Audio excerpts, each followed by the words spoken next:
जी बिस्मिल्लाहिर्रहमानिर्रहीम। अस्सलाम वालेकुम नाजरीन, मैं हूँ सनाउल्लाह ख़ान और आप देख रहे हैं मेरा वीलॉग। और आज मंगल का दिन है।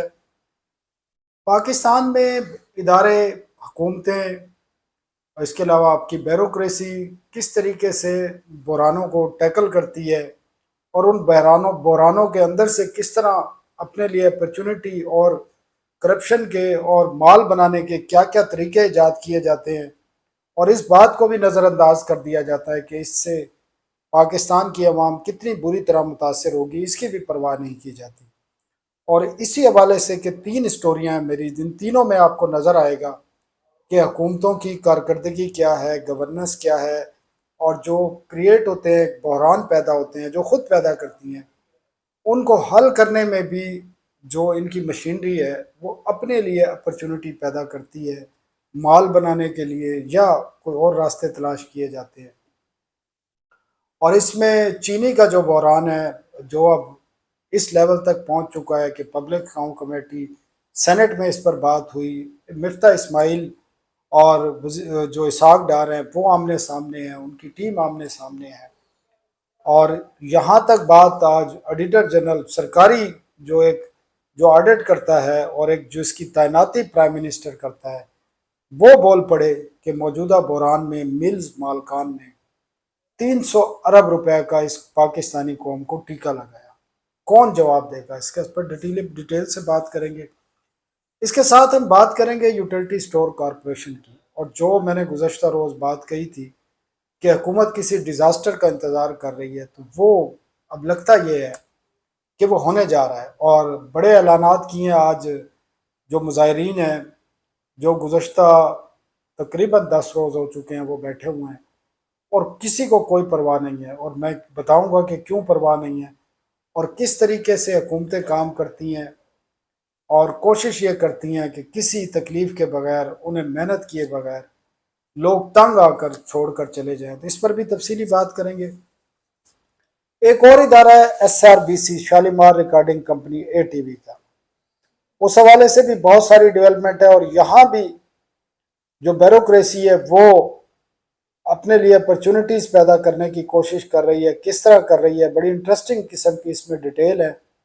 अदालत में हालांकि जो वजीर ख़जाना अताउल्लाह तारड़ खुद पेश हुए हैं, खुद कोर्ट को यकीन दहानी कराई है, लेकिन सूरत हाल वहाँ भी क्योंकि वहाँ पर एक इंग्लिश चैनल का बजट आना है, तो उस बजट पर भी सबकी नज़रें हैं।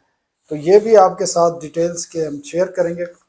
लेकिन सबसे पहले चीनी का बहरान, आपको पता ही है, पाकिस्तानी जानते होंगे, बाज़ार में जाएं तो आपको 50 दुकानों के बाद आपको शायद किसी एक दुकान पर चीनी मिले, और वो भी मुंह मांगी कीमत मांगेगा। ये माजी में किसी ज़माने में एक दफ़ा हुआ था कि वो राशन कार्ड पर चीनी मिलती थी और बड़ी मुश्किल से मिलती थी। अब सूरत हाल ये है कि अब चीनी तो अवेलेबल है, जो मैं आपको आगे जाके बताऊंगा कि कितनी चीनी पैदा हुई, किस लागत पर पैदा हुई, और किस लागत पर पाकिस्तान की आवाम को फराम की जा रही है, और इसमें कौन कौन मुलविस है, किन किन लोगों ने फ़ायदे हासिल किए। ये 300 अरब रुपए तो एक साइड है ना, अभी तो इसकी बहुत सारी साइडें हैं जो लोगों ने माल बनाया इसमें, और एक्सपोज हो रहे हैं लोग, लेकिन कोई किसी की तरफ से वजाहत नहीं आ रही, किसी की तरफ से कोई बात नहीं आ रही। प्राइम मिनिस्टर जिन्होंने एक्सपोर्ट की इजाज़त करते हुए पब्लिकली वादा किया था कि कीमतें नहीं बढ़ने देंगे, आज वो खामोशी से प्राइम मिनिस्टर हाउस में या मरी की पहाड़ियों में, कभी मरी की पहाड़ियों में, कभी वजीर आजम हाउस में और कभी लाहौर में आराम कर रहे होते हैं, और इस मामले पर एक लफ्ज़ अदा नहीं कर रहे। जो बढ़ बढ़ कर बोलते थे, जिन्होंने इजाज़त दी, अब वो इस बारे में कोई बात करने के लिए तैयार नहीं है। इनसे तो बेहतर वो ज़रूर था कि इमरान खान जब वज़ीर आज़म थे उस वक्त भी ये मामला आया, लेकिन कम अज़ कम उन्होंने इंक्वायरी कराई, और इंक्वायरी के नतीजे में ही मैंने आपको बताया कि जहांगीर तरीन से उनके इख्तलाफात शुरू हुए। लेकिन यहाँ जो PAC को बताया गया है वो बड़ी खौफनाक सूरत हाल है। ऑडिटर जनरल साहब बता रहे हैं, और वो भी अब पाकिस्तान की जो हुकूमत है उस पर बरसे पड़े, और उन्होंने कहा कि इस मौजूदा बहरान में शुगर मिलों ने, मतलब मालकान ने 300 अरब रुपए कमाए। और जो तहरीक इंसाफ के जो रुकन है और PAC के पब्लिक अकाउंट्स कमेटी के चेयरमैन है जुनेद अकबर, उन्होंने कहा कि ये 42 खानदान है ना जिन्होंने 300 अरब रुपया कमाया है, पाकिस्तानी अवाम की जेबों से काटा है। और इससे बाज तो मैं हैरान होंगे कि इत्तेहादी हुकूमत के एक रुकन जो है मोइन आमिर पीरजादा साहब, शायद MQM से, उन्होंने तो साफ इल्ज़ाम लगाया कि जनाब ये एक्स मिल प्राइस जानबूझकर बढ़ाई जाती है और ये हर महीने बढ़ाई जाती है। मजे की बात, अब इंटरेस्टिंग बात क्या है, जो सीजन होता है गन्ने की क्रैशिंग सीजन जब चीनी बनती है वो 15 नवंबर से 15 मार्च तक होता है। और उसके अंदर तय हो जाता है कि इसकी लागत कितनी है, इसकी प्राइस कितनी होगी, इस पर टैक्स कितना होगा, किसानों को कितना गया, वो प्राइस निकल आती है। और जो इस वक्त पाकिस्तान में चीनी दस्तियाब है, जो सेक्रेटरी इंडस्ट्री बता रहे हैं कि वो जो पैदा हुई लास्ट सीजन में वो 76,60,000 मेट्रिक टन चीनी पैदा हुई। और वो कहते हैं 13 लाख इसमें फालतू थी, 5 लाख हमने रिजर्व के तौर पे रखी और कैबिनेट ने 7,90,000 जो है चीनी एक्सपोर्ट की इजाज़त दी, जिससे $400 मिलियन जो है वो आमदन हो। अब ये बड़ी इंटरेस्टिंग बात है, चीनी पैदा हो गई, उसकी लागत पता चल गई, उसके पे टैक्स पता चल गया, उसकी प्राइस जब पैदा हुई तो 125 रुपए या 130 रुपए तय हुई। और वही चीनी जिसकी लागत ही इतनी थी टैक्स समेत, जिसमें प्रॉफिट डाल के डीलर का भी परचून वाले का भी, वो 125-30 रुपए था, आज वो 200 रुपए में नहीं मिला। तो इससे अंदाजा कर लें कि ये 300 अरब का तो मेरे ख्याल में कम फिगर बता रहे हैं कि इन्होंने मार बटोरा है, मेरे ख्याल में इससे भी ज्यादा है। रियाज फताना, ख्वाजा शराज, जुनेद अकबर, मोइन आमिर पीरजादा, आमिर डोगर, इन तमाम ने आज बरस पड़े हैं ये हुकूमत पर, FBR पर, वजारत सनत और पैदावार पर, शुगर मिल ओनर पर। और इन्होंने बार बार डिमांड की कि शुगर मिल जिनकी हैं उनके नाम दिए जाए, लेकिन FBR ने नाम नहीं दिए। ये ज़रूर है कि जिन मिलों ने एक्सपोर्ट की तकरीबन 111 से 114 अरब रुपए की चीनी, उन मिलों के नाम दिए गए। और इंटरेस्टिंगली उन मिलों में जहांगीर तरीन की मिलें भी शामिल हैं, उसमें शरीफ ख़ानदान की मिलें भी शामिल हैं, उसमें और भी सियासतदानों की मिलें शामिल हैं, उसमें हुमायूं अख्तर और हारून अख्तर की मिलें भी शामिल हैं, उसमें कई मीडिया ओनर्स जो हैं उनकी शुगर मिलें हैं वो भी शामिल हैं। और सब ने जनाब ये 125 वाली जो चीनी मिल थी, चीनी की कीमत थी, उसको 200 रुपए पर केजी तक पहुंचाने में सब ने अपना अपना हिस्सा डाला। आमिर डोगर ने इल्जाम लगाया कि सबसे ज्यादा जो शुगर मिले हैं वो सदर जो हैं इस वक्त पाकिस्तान के आसिफ अली जरदारी उनकी हैं, और उन्होंने कहा दूसरे नंबर पर जहांगीर तरीन, तीसरे नंबर पर उन्होंने कहा शरीफ खानदान। और इस पर PSC में बड़ी तलखी भी हुई। शाजिया मरी ने कहा कि आपके पास क्या सबूत हैं कि आसिफ जरदारी की शुगर मिले। और अफनानुल्लाह जो हैं, जो नून लीग से हैं, उन्होंने कहा कि आमिर डोगर ये भी बताएं कि उनकी पार्टी किसके पैसे से बनी थी। तो वो बात तो उनकी ठीक है, जहांगीर तरीन और शुगर मिलों का जहाज इस्तेमाल होता था, लोगों को जो पेमेंट भी करनी होती थी उन्हीं से होती थी। अब जो FBR पर बहुत सख्त किस्म के क्वेश्चन किए, इनके नाम पूछने की कोशिश की गई, कोई नाम नहीं बताए गए। रियाज फतियाना ने बड़े सख्त किस्म का कहा कि 287 अरब रुपए का डाका डाला गया है इस पाकिस्तानी अवाम पर। और मोइन आमिर जो हैं उन्होंने तो साफ कहा कि वजीर आजम ने अवाम की जेबों पर डाका डालकर अपने खजाने भरे हैं उन्होंने जाती, ये उन्होंने इल्ज़ाम लगाया है। तो ये सूरत हाल थी नाजरीन, और ये सूरत हाल, और इस सूरत हाल में जो हुकूमतें होती हैं वो फ़ौरन एक्शन लेती हैं, लेकिन यहाँ मामले को टाला जा रहा है। और जो हमने सोच देखी है वो ये है शायद कि एक आध महीना ये लोग भौंकेंगे, बोलेंगे, उसके बाद मामला ठंडा हो जाएगा, हमने तो माल कमा लिया है ना। इसलिए हुकूमत भी जो है ना बिल्कुल ठंडी पड़ी हुई है। एक कमेटी बना दी है 17 रुकनी कि वो इस चीज़ का जायज़ा ले, और उसको टाइम भी लंबा दे दिया है कि इस पूरे सेक्टर को डीरेगुलेट क्यों ना कर दिया जाए। और ये पहली दफ़ा कमेटी नहीं बनी, जब भी बहरान आता है डीरेगुलेशन की बात होती है, फ्री इकानमी की बात होती है, और होना भी यही चाहिए कि शुगर सेक्टर जो है, चीनी का जो शोबा है, तमाम का तमाम शुरू से लेकर आखिर तक इसको डीरेगुलेट होना चाहिए, और ये सब लोग समझते हैं। लेकिन प्रोटेक्शनिज्म, प्रोटेक्शन दिया जाता है, जब दिल चाहता है पैसे कमा लेते हैं, जब दिल चाहता है एक्सपोर्ट कर लेते हैं, जब दिल चाहता है इंपोर्ट करने के लिए 50 अरब रुपए की टैक्स छूट दे देते हैं। लोगों के लिए तो 1 रुपए की छूट नहीं है। तो पूरा ये प्री प्लान चीज़ें हैं। और ये मामला आपको पता है सेनेट में भी गया, जहाँ पर डॉक्टर तारक फजल चौधरी और अनुशा रहमान ने मिफ्ता इस्माइल जो सबक नून लीग के रहनुमा हैं उन पर इल्ज़ामात किए। उन्होंने भी प्रेस कॉन्फ्रेंस की, उन्होंने उल्टा इल्ज़ामात लगाए। और तो अब ये एक दूसरे के जो पोल हैं वो भी खुलने शुरू हो गए, और पार्टियां भी सामने आएंगी इसमें, और ये मामला इसी तरह चलेगा और अवाम को कोई फ़ायदा नहीं होगा, ये मैं आपको बता रहा हूँ। ना पहले कभी हुआ, ना अब फ़ायदा होगा। और अल्टीमेटली जब ये प्राइस सेट होगी, तो वो जो मैं बता रहा था कि जो 15 नवंबर से 15 मार्च 15 नवंबर 2024 से 15 मार्च 2025 तक जो चीनी तैयार हुई, जो 76,60,000 मैट्रिक टन है, उसकी लागत भी उस वक्त तय हो गई थी कि इतनी लागत है, और उसी की बुनियाद पर उस पर जीएसटी लगता है और बाकी टैक्सेस लगते हैं, और बाकी जो कमीशन है वो 125 से 130 रुपए पर केजी। और वही चीनी जो 120-25 रुपए की मिलनी थी आवाम को, वो अब 200 रुपए की भी नहीं मिल रही है। तो इससे अंदाजा कर लें कि कितना माल कमाया गया है। दूसरी जो खबर है नाजरीन, वो भी बड़ी दर्दनाक किस्म की स्टोरी है। यूटिलिटी स्टोर को बंद करने के हवाले से, बंद तो 31 जुलाई से होना था, लेकिन इन बेवकूफ़ों की बैड गवर्नेंस की वजह से वो 2 महीने पहले ही बंद हो गया, और 6 अरब रुपए का जो माल है, जो वहाँ पर सामान पड़ा हुआ था, वो भी ज़ाया हो गया होने का खदशा है, बल्कि हो चुका है बहुत सारा सामान। और अभी तक मामला, आज मेरे ख्याल में 10वां या 9वां रोज़ है, और मैंने लोगों की हालत देखी है। लोगों के पास, मैंने कल भी बताया था कि लोगों के पास जितने वो पैसे लाए थे थोड़े बहुत, मोस्टली लोग तो लेबर क्लास के लोग हैं, कोई लेबर है, कोई जूनियर स्टोर कीपर है, कोई स्टोर कीपर है, इस लेवल के लोग हैं, छोटे लोग हैं। वजीर आजम साहब, और 10 रोज से आपने बिठाए हुए हैं और इंतजार कर रहे हैं कि ये तंग आके यहाँ से चले जाए।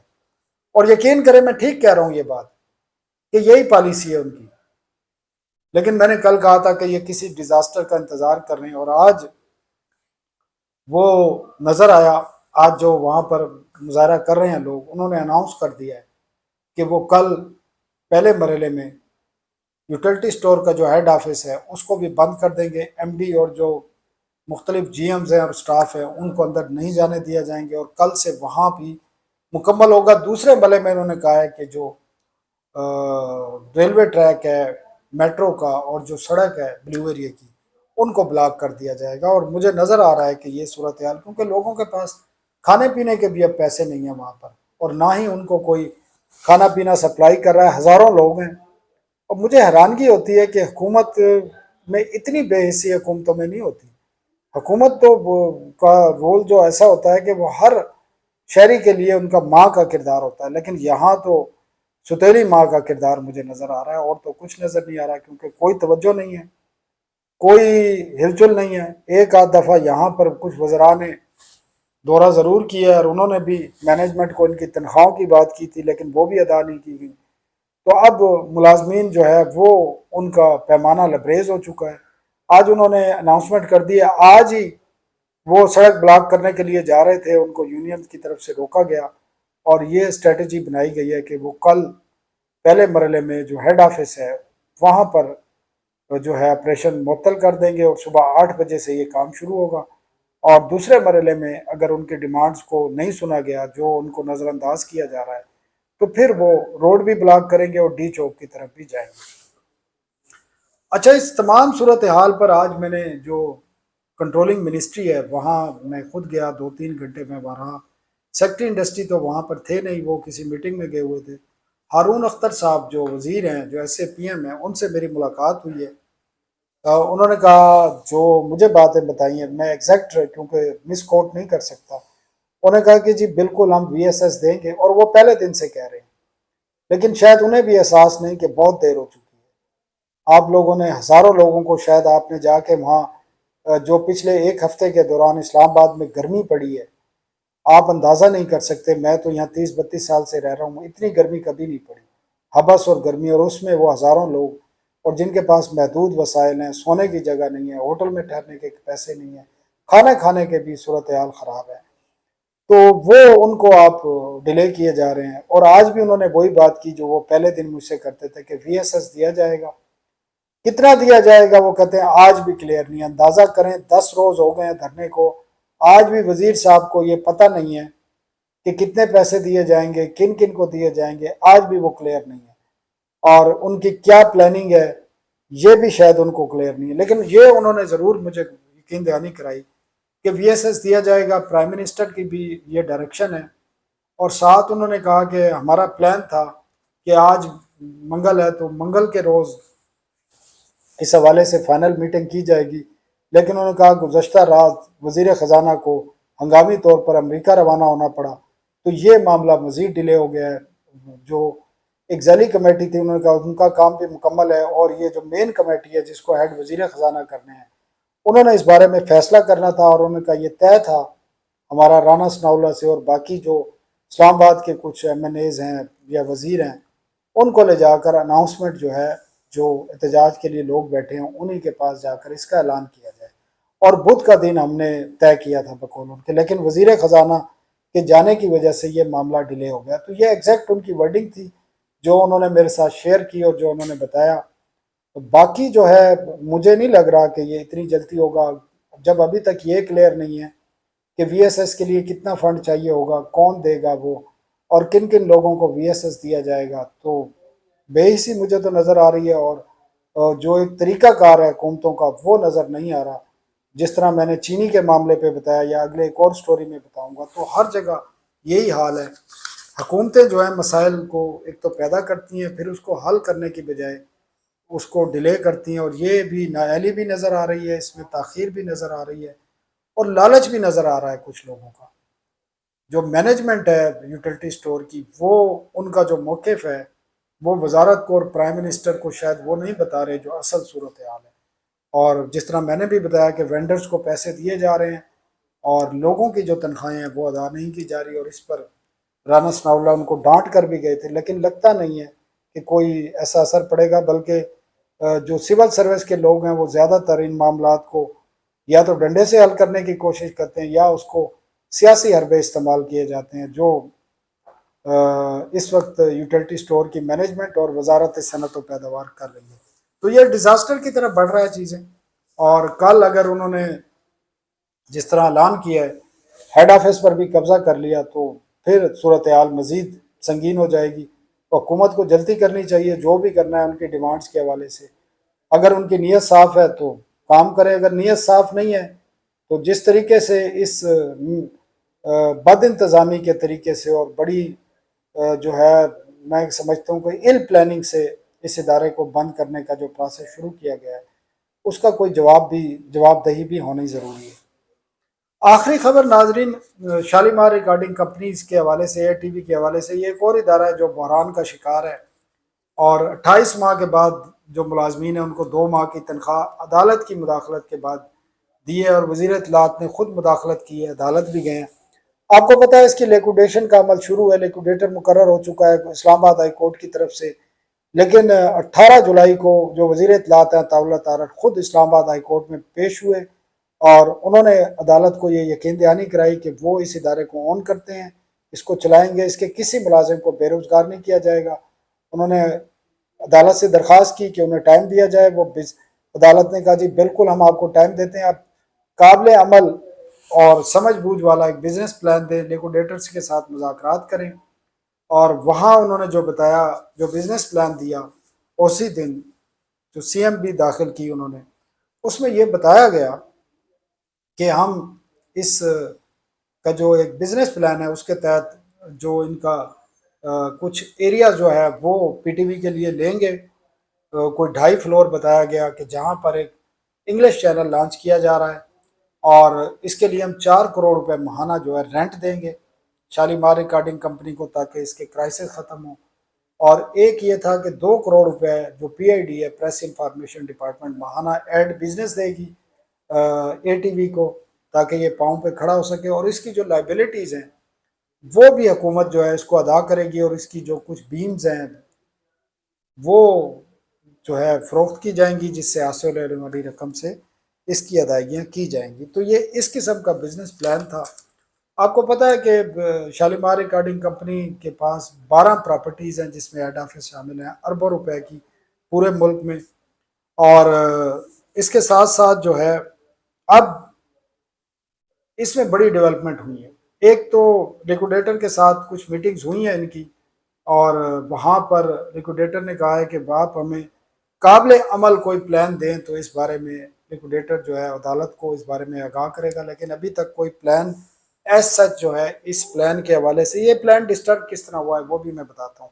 लेकिन एक इसमें डेवलपमेंट है कि प्रेस इंफॉर्मेशन डिपार्टमेंट ने जो है वो तहरीरी तौर पर लिक्विडेटर को एक तहरीर दे दी है जिसमें कहा गया है कि पीटीवी को जितना माहाना बिजनेस दिया जाएगा उतना ही एटीवी को दिया जाएगा। तो ये बेहतर ही होगा, ये इतना बुरा ऑप्शन नहीं है। लेकिन तहरीरी तौर पर पीआईडी ने ये आगाह कर दिया है। लेकिन 4 करोड़ का जो मामला है माहाना का, वो बड़ा, क्योंकि जो एक इंग्लिश चैनल आ रहा है आपको पता है वो एक रियासत की रिक्वायरमेंट है कि पाकिस्तान के पास अंग्रेजी के न्यूज़ चैनल नहीं है, और जंग में जो पाकिस्तान का बयानिया था जो अंग्रेजी में दिया जाना था वो नहीं दिया जा सका। उसकी बुनियाद पर ये पीटीवी का एक अंग्रेजी चैनल इंटरनेशनल लेवल का जिसको कहा जा रहा है वो लॉन्च किया जा रहा है, और इसके लिए बजट भी जो है रियासत ही अरेंज करके देगी। अब यहाँ फिर वही कहानी आ जाती है जो मैं पहले बता रहा था कि क्राइसिस पैदा करते हैं फिर अपने लिए अपॉर्चुनिटीज पैदा करते हैं। ये हमारी ब्यूरोक्रेसी भी, हमारी हुकूमतें भी, यहाँ भी। और वहाँ पर काम शुरू हो चुका था शालीमार रिकॉर्डिंग कंपनी में, जो उन्होंने उनकी जगह लेनी थी और जहाँ पर चैनल लॉन्च करना था। लेकिन अचानक ये डिसाइड हुआ है कि चैनल अब पीटीवी सेंटर से ही लॉन्च किया जाएगा, वहाँ काम शुरू कर दिया गया। तो ये बड़ी कन्फ्यूजन है, और इसको मैंने दूर करने के लिए मुख्तलिफ लोगों से बात करने की भी कोशिश की, लेकिन ये कन्फ्यूजन बरकरार है। लेकिन नज़र ये आ रहा है कि क्योंकि वज़ीर इत्तलात खुद अदालत में पेश हुए हैं तो उन्होंने अपनी बात की भी लाज रखनी है। लेकिन उनको इस बात पर भी नज़र रखनी है कि कौन लोग हैं जिनकी इस मसले को हल करने की बजाय बजट हासिल करने पर ज़्यादा तवज्जो है, क्योंकि इसके लिए बजट आएगा अंग्रेज़ी चैनल के लिए। ये सिर्फ पीटीवी नहीं लॉन्च कर रहा, प्राइवेट सेक्टर में भी 2 बड़े अंग्रेज़ी चैनल लॉन्च हो रहे जा रहे हैं। एक एक्सप्रेस कर रहा है और एक 365 कर रहा है, और उन्होंने तो इंडक्शन भी शुरू कर दिया, पीटीवी ने भी ऐड दिया। अच्छा, इसमें एक और भी था जो वहाँ पे बिजनेस प्लान दिया गया था अदालत को कि पीटीवी के जो शालीमार रिकॉर्डिंग कंपनी के टेक्निकल और एचआर के लोग हैं वो पीटीवी में रखा जाएगा। इसमें बहुत सारे ऑप्शन है। देखिए, एक तो शालीमार रिकॉर्डिंग कंपनी के मुलाजमीन की तादाद बड़ी कम है, 280 के करीब है, और इसमें भी अगले 1.5 साल में कुछ आधे से ज़्यादा रिटायर हो जाएंगे। और इनका जो माहाना जो सिर्फ सैलरी का बिल है वो 2 करोड़ रुपए, इतना ज़्यादा नहीं। और इसके पास जो प्रॉपर्टीज़ हैं वो अरबों रुपए की हैं। तो पीटीवी इसके 70+ जो शेयर्स हैं उसका मालिक है। बेसिकली पीटीवी ही मालिक है। बेसिकली ये थोड़े से मुलाजमीन हैं, इन तमाम को मर्ज करके पीटीवी इस तमाम को खुद ही भी चला सकता है, ये भी एक ऑप्शन मौजूद है। लेकिन वज़ीर इत्तलात को जो प्रपोजल दी जाती हैं वो बड़ी क्लासिकल भी होती हैं, और उसमें बहुत सारी चीज़ें होती हैं। मिनिस्टर साहब को तो अब 1.5 साल हो गया है, बहुत सारी चीज़ें मेरे ख्याल में उनको समझ आ गई हैं। मुझे वो ज़रूर बाज़ दफ़ा तंज़िया कहते हैं कि जी आपका बड़ा तजर्बा है, लेकिन करते वही हैं जो उनके करीबी रफ़क़ा उनको मशवरा देते हैं। तो इजाज़त दीजिए, आज के लिए इतना था नाज़रीन। चैनल को सब्सक्राइब ज़रूर कीजिए। अल्लाह हाफ़िज़।